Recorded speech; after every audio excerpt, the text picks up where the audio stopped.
Before concept in time and work.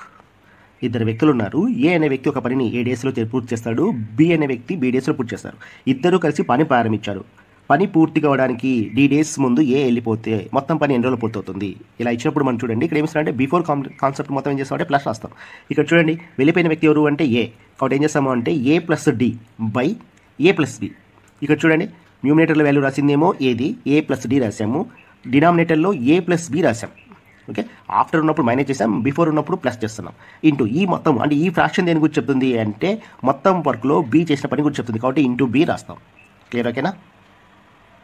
ఏ ఒక పనిని 20 రోజుల్లోనూ, B అదే పనిని 30 రోజులు పూర్తి చేస్తారు.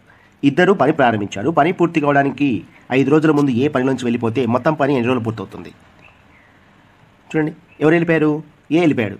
కాబట్టి ఇక్కడ ఏం చేస్తామంటే ఏ వర్క్ చేసే వర్క్ ఎంత 20 + 5 బై 20 + 30 ఇంటూ ఈ వర్క్, ఈ ఫ్రాక్షన్ ఆఫ్ ద వర్క్ ఎవరి గురించి చెప్తుంది అంటే బి చేసే వర్క్ చెప్తుంది, కాబట్టి ఇంటూ 30. క్లియర్? ఓకేనా? వచ్చే ఆన్సర్ 15 అనేది ఆన్సర్ అవుతుంది.